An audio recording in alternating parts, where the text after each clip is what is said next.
గదిలోకి పనికిరాని అమ్మ వంటగదిలో చాకరీ చేయడానికి కావాలా? స్త్రీ లేనిదే స్త్రీ లేదు. తన భార్యను అవహేళన చేసి అశ్రద్ధ చేశాడు గనకే ఈ మణికంఠ స్వామి పుట్టాడు. మళ్ళీ ఇంటికి ఒక మణికంఠ స్వామిని పుట్టించక్కర్లేదు. స్త్రీకి ప్రథమ తాంబూలం ఇవ్వండి అయ్యప్ప స్వామి దీక్షలో. అమ్మ అయితే దీపం పెట్టాలి, చెల్లి అయితే నీకు హారతి ఇవ్వాలి, భార్య అయితే నీకు సేవ చేసి తరించాలి. నువ్వు మాల వేసుకోవడానికి గడ్డం పెంచావు, మాల వేశావు, గుడ్డలు మార్చావు, శరీరం పెంచావు, ముఖాన ఇంతకుముందు లేని బొట్టు పెట్టావు, టోటల్ గా నీ ఆకారం మారిపోయింది. కానీ తెల్లవారుజామున మాల వేసుకుంటాను మాత అని నువ్వు చెప్పిన వెంటనే తన ఆ మాటతోనే రోజు కట్టుకునే వాయిల చీర, రోజు ఉతికి వేసుకునే జాకెట్టు, మెడలో మాలలేదు, బట్టలు మార్చలేదు, తన శరీరంలో ఉన్న బుద్ధిని మాత్రమే మార్చి బ్రహ్మచర్య దీక్షలోకి నీకన్నా గడియ ముందే వచ్చేస్తుంది నీ ఇల్లాలు, నీ తల్లి, నీ భార్య, నీ అక్క, నీ చెల్లి. అలాంటి వారికి మనం ఏం చేయాలి? ప్రథమ తాంబూలం ఇవ్వాలి. నీకు అనేక రకాల గుర్తులున్నాయి దీక్షలో. అందుకనే ఎవరన్నా అడిగినప్పుడు నేను దీక్ష తీసుకున్నానని చెప్పకూడదంట స్వామి. మేము దీక్షలో ఉన్నాం అంటే ఇంటికాడ ఒక మనిషి కూడా ఉన్నది. జగద్గురువులైనటువంటి రామకృష్ణ పరమహంస తను దీక్ష వహించి బ్రహ్మచర్యాన్ని స్వీకరించడానికి ముందు పరిగెత్తుకుని ఇంటికి వచ్చి తలారా స్నానం చేసి మెట్ల బజారులో ఉన్నటువంటి రోడ్డు మీద నుంచుని సూర్యుడిని చూస్తూ, నాకు నేను చెయ్యొచ్చు శారదాంబ, కానీ బ్రహ్మచర్య వ్రతం నీతో అనుమతితో మాత్రమే కుదురుతాది, అందుకని నా తల్లిగా నన్ను అనుగ్రహించని పాదాల మీద పడ్డాడట. ఆ మాట విన్నప్పుడు వదిలిపెట్టిన కురులు ఆ జన్మాంతం శారదా పరదేవత జడ విరబోసుకునే మనకు ఫోటోలో కనపడుతుంది. రామకృష్ణ పరమహంస భార్య తల్లి అయిపోయింది బ్రహ్మచర్య దీక్షలో. అలా నీ భార్య ఏమవుతుంది? మాత అని సంబోధిస్తున్నావు, తల్లి అవుతుంది. బిడ్డ, మాల వేసుకున్నవాడు నాకు బిడ్డ. ఎంతకాలం? మండల కాలం. గురుముద్ర, శాస్త్రముద్ర, రుద్రముద్ర, విష్ణుముద్ర, శివముద్ర, సత్యముద్ర, కేశముద్ర, శాంతముద్ర అనబడి ఈ ముద్రమాల, ఈ 30 రూపాయల గంగియ, 3 రూపాయల మాల, 30 పైసల విభూతి చందనమ, సుబ్బారావు సుబ్బారావు స్వామి, రంగారావు రంగారావు స్వామి, రాంబాబు రాంబాబు స్వామి, లక్ష్మీనారాయణ లక్ష్మీనారాయణ స్వామి, అనేకమైన పేర్లు బదులు మీకు స్వామి జరుగుతున్నారు. మీరు అన్నవరం వెళ్ళారు, దేవుడు దేవుడే నువ్వే. మీరు తిరుపతి వెళ్ళారు, దేవుడు దేవుడే మీరే. మీరు సత్యదేవుడి దగ్గరికి వెళ్ళారు, సింహాచలం, దేవుడు దేవుడే మీరే. మరి ఈ 30 రూపాయల లుంగి కట్టి 3 రూపాయల మాల వేసి విభూతి చందనాలు పెట్టుకుంటే నిన్నటి దాకా తిట్టిన అమ్మ, నిన్నటి దాకా పొగిడిన నాన్న, నిన్నటి దాకా 3 రోజులు అవుతుంది వెళ్ళాడు, వచ్చాడు, గేటు తీశాడు, పెట్టవే వచ్చాడుగా కొడుకు అని చెప్పి తిట్టే నాన్న వాళ్ళ కొడుకుని వాళ్ళ అమ్మ నాన్నే తిడతంటే ఈడి పిల్లలు చూసి ఆ ఇంట్లోనేమో కొడుకు రాగానే ఎదురెళ్ళి కాళ్ళకు నీళ్ళిస్తున్నారు, మా ఇంట్లోనేమో మా నాన్న రాగానే మా నాయనం ఎందుకు ఇలా తిడుతుందని తండ్రిని అడగలేక, తాతను మాట్లాడలేక, ఏమిటో మా నాన్న తప్పని తన మాటను తనలోనే పెట్టుకుని ఒక సమయానికి, నాన్న పక్కింటి పిల్లలందరూ స్కూల్కి వస్తున్నారు నాన్న, వాళ్ళ అబ్బాయిలు వాళ్ళ నాన్న తీసుకొస్తున్నాడు, జారిపోయే వాటర్ బాటిల్ని పైకెత్తి, చిన్న కన్నా 4:40 వదిలి పెడతారు, నేను వచ్చేప్పటికి 5 అవుతుంది, రోడ్డు దాటపాక అక్కడే ఉండి నేను వచ్చి తీసుకెళ్తానని రోజు వాళ్ళ తల్లిదండ్రులు వచ్చి బిడ్డలను తీసుకెళ్తున్నారు నాన్న. కానీ మేము 9 నుంచి 10కి వచ్చాం, 6వ తరగతి నుంచి ఇప్పటి వరకు ఒక్క రోజు కూడా నన్ను స్కూల్ నుంచి తీసుకురాలేదు. మేము వచ్చేటప్పటికేమో నువ్వు వచ్చేటప్పటికేమో మేము నిద్రపోతాం, నేను లేచేటప్పటికేమో నువ్వు వెళ్ళిపోతావు. ఏంటి నానా నీ ఉద్యోగం అని చెప్పి తల్లినో తండ్రినో అడుగుతుంటే వీడికున్న దుర్వ్యసనాలు చెప్పలేక, నేను ఫలానా ఉద్యోగం చేస్తున్నానమ్మా, ఎయిర్ ఫోర్స్ అమ్మా అంటే గాలికి తిరగటం, ఎయిర్ ఫోర్స్ లో ఉన్నానమ్మా అని చెప్పలేక తల వంచుకుంటే ఇలాంటి భర్తను కట్టుకుని తన కన్న బిడ్డల చేతే ప్రశ్నింపబడుతున్నానని చెప్పి భార్య పౌడి చెంగు తడిచిపోయి ఉంటుంది. ఇప్పుడు ఎందుకు? కన్నీళ్లతో భర్తను అధమాయించలేక, పెరిగే బిడ్డలకు సమాధానం చెప్పలేక, తల్లిదండ్రుల యొక్క కోపానికి గురై వాడింట్లోనే వాడు దొంగతనం చేసే స్థితిలో ఉన్న ఎంతో మందిని ఒక ఫైనల్ మార్నింగ్ వాడి మనసు మారి గురుస్వామి దగ్గరికి వెళ్ళి చండపగిరిపేట శివాలయంకో రంగడగుడిలో ఉన్న అయ్యప్ప స్వామి గుడికో వెళ్ళి గురుస్వామి మాల వేయమని అడిగితే గురుస్వామి తన శక్తిని దారపోసి తన ముందు నుంచున్న వాడిని బిడ్డగా తలిచి గురుముద్ర శాస్త్రముద్ర అనబడే 108 పూసలు కలిగిన మాలని మెడలో వేస్తే నిన్న తిట్టిన నాన్న, నిన్న తిట్టిన అమ్మ, నిన్న ప్రశ్నించిన తండ్రి నిన్నటిని మర్చిపోయి గేటు తీసి నీకు హారతులిచ్చి, స్వామి వస్తున్నాడు, దేవుడు వస్తున్నాడు, స్వామి దేవుడు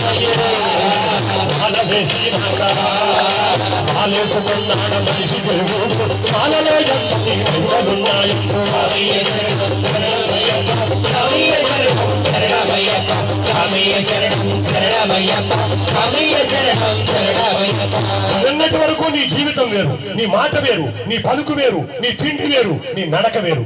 కానీ తెల్లవారుజామున ఒక్కసారి నీ మాట నడక అన్ని మారిపోయాయి. స్వామి అనగానే ఒంటిలో ఎన్ను పూసలో చలి బయలుదేరతారు. నిన్న తిట్టింది అమ్మ, ఇవాళ ఆరతిస్తుంది అమ్మ.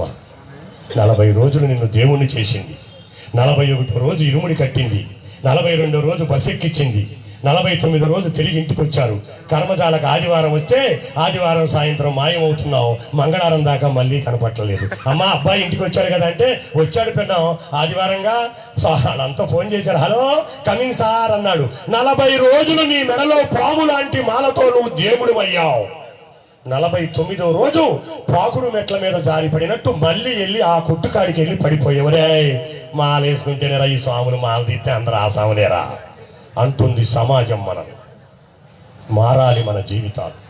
ఒక్కసారి మాల వేసుకుంటే నీ జీవితంలో వచ్చిన చైతన్యం, ఒక్కసారి మాల వేసుకుంటే నీ జీవితంలో వచ్చిన మార్పు మెట్టు మెట్టుకు పెరిగినట్టు అలా మెట్టు మెట్టుకు పెరిగి కొబ్బరి చెట్టుగా మారి నువ్వు సమాజానికి ఉపయోగపడరా అని చెప్పి 18వ యాత్ర చేసిన వారికి కొబ్బరి చెట్టు ఇచ్చింది శబరిమల యాత్ర దీక్ష. ఆలోచించుకోండి. ఎవర్ సెల్ఫ్ థింకింగ్ హయామ్, నేను ఎవరు, ఎక్కడున్నాను, ఎటు పోతున్నాను. 40 రోజులు నాకు సమాజం పెద్దపీట వేసింది, మీ మెడలో దండ వేసి. 49వ రోజు మనం ఏం చేస్తున్నాం అనేది తెలుసుకున్న నాడు, నా మాటలిని ఒక్కడు మారిన నాడు నా జన్మ ధన్యం. ఈ పూజ చేయించినందుకు 4 లక్షలు ఖర్చు పెట్టి వాళ్ళ జన్మ ధన్యం. చూసిన ఇనిన మీరందరి జన్మ ధన్యం. తల్లిగా మనకు అనేక సేవలు చేసి అనేక రకాలైన ఇబ్బందులకు ఎదురై అనేక రకాల ఇబ్బందుల్లో మనల్ని కాచి కాపాడి అమ్మ అమ్మా నువ్వు చేసిన బొమ్మలమమ్మ, చేసిన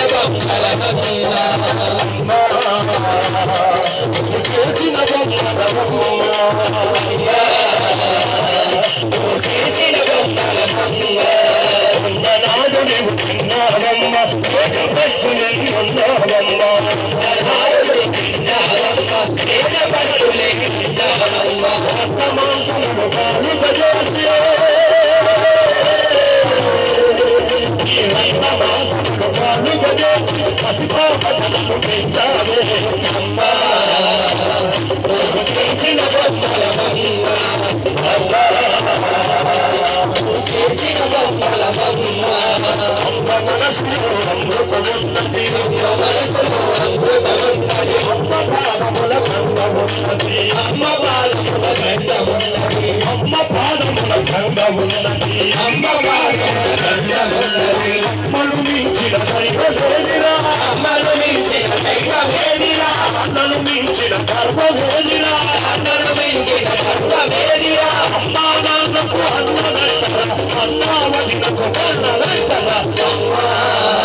రాజైనా తల్లికి పెట్టే అమ్మా అని నువ్వు పలికినప్పుడు ఆ గర్భంలో ఉన్నటువంటి కథలక కనిపెట్టు, నువ్వు కూడా తండ్రి అయినాడు తెలుస్తుంది. ఒక ఆయన భుజాల మీద ఎక్కి తిరుపతి వెళ్ళాడట. తిరుపతిలో దర్శనం చేసుకుని ధ్వజస్తంభం కాడ మొక్కటానికి వచ్చాడట.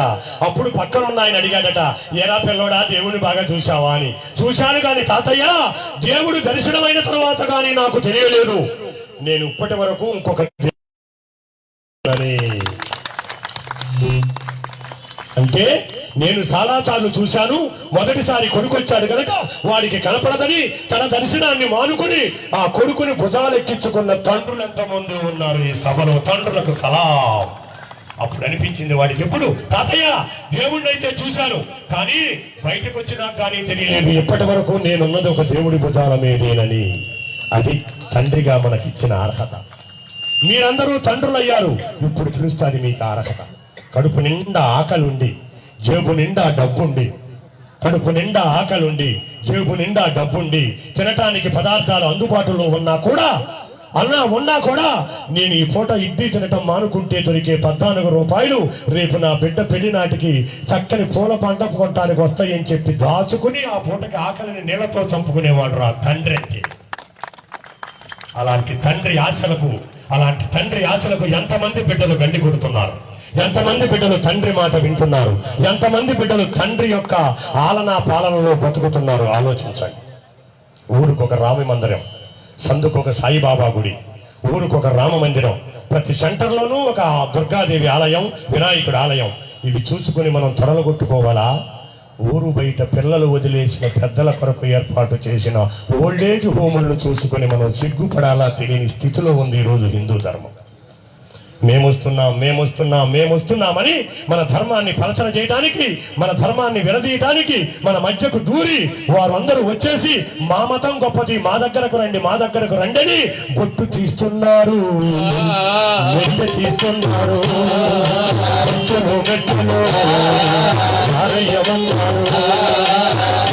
ధర్మాన్ని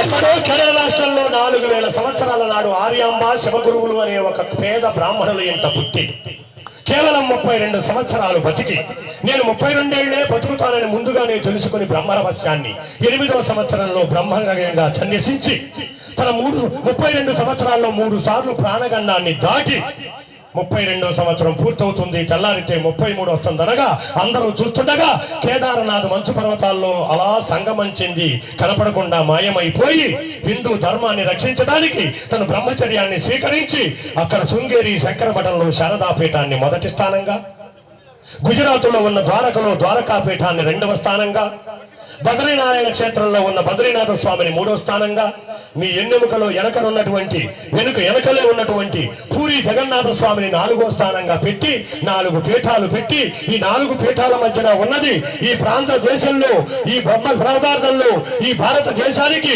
పూజ గది లాంటిదిరా మా భారతదేశం అని చెప్పి మనం హిందువులుగా బతకడానికి స్వేచ్ఛనిచ్చి ఇలా మైకులు పెట్టి మనం మాట్లాడుకునే స్వేచ్ఛను మనకిచ్చి తను మాత్రం 32 ఏళ్లకి అంతరించిపోయారు.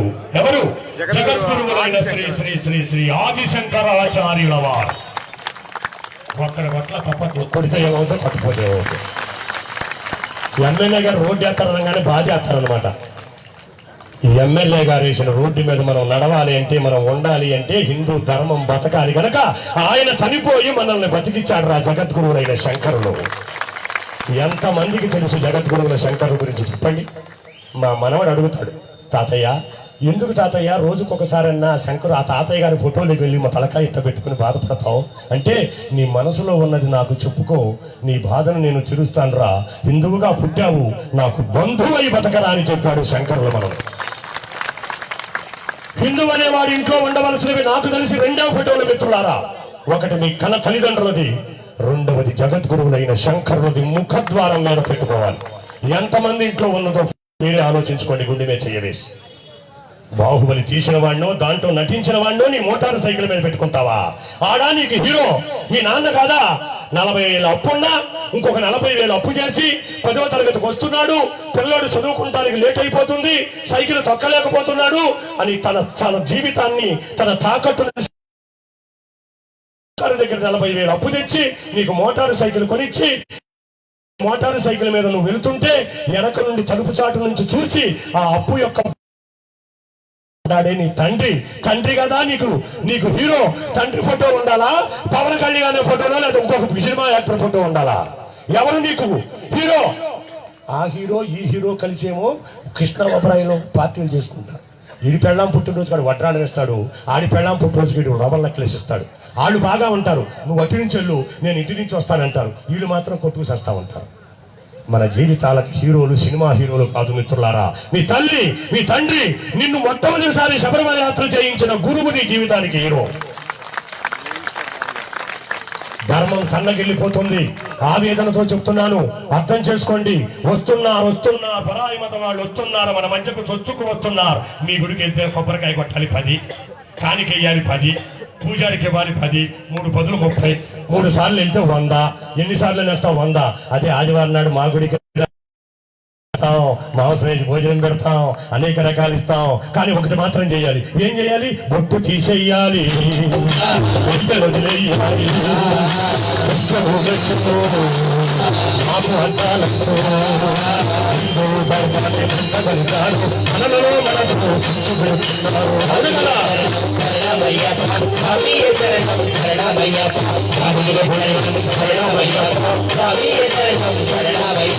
హిందూ ధర్మంలో లేనిది ఏమున్నదని మిత్రమా పరుగులెక్కుతున్నావు? నీ ధర్మంలో లేనిది ఏమున్నది? ఆ మతంలో అనేక రకాల సూత్రాలు, అనేక రకాల కాంట్రాక్టులు. పురుషుడు స్త్రీ ఒకటవటానికి వేరే అక్కర్లేదట. ఇద్దరు కలిసి అగ్రిమెంట్ రాసుకుంటారట. ఒకే క్వార్టర్లో ఉంటారట.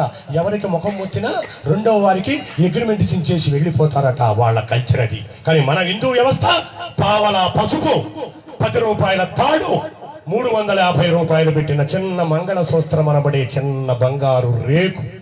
పురుషుడు నిలబడి స్త్రీ కూర్చుంటే చెర మధ్యలో పెట్టి చెర తీసి మాంగళ్యం తంతునానేనా మమ జీవన హేతునామని చెప్పి మంత్రం చదువుతుంటే, మంత్రం చదివేటప్పుడు వేసిన మొదటి ముడికి తల్లిదండ్రులను, రెండవ ముడికి అన్నదమ్ములను, మూడవ ముడికి ఇంటి పేరును గోత్రాన్ని మార్చుకుని మీ వెంట వస్తున్నారే త్రిమూర్తులు. వాళ్ళు మన జీవితాలను ఉద్ధరించిన మహాదేవతలు.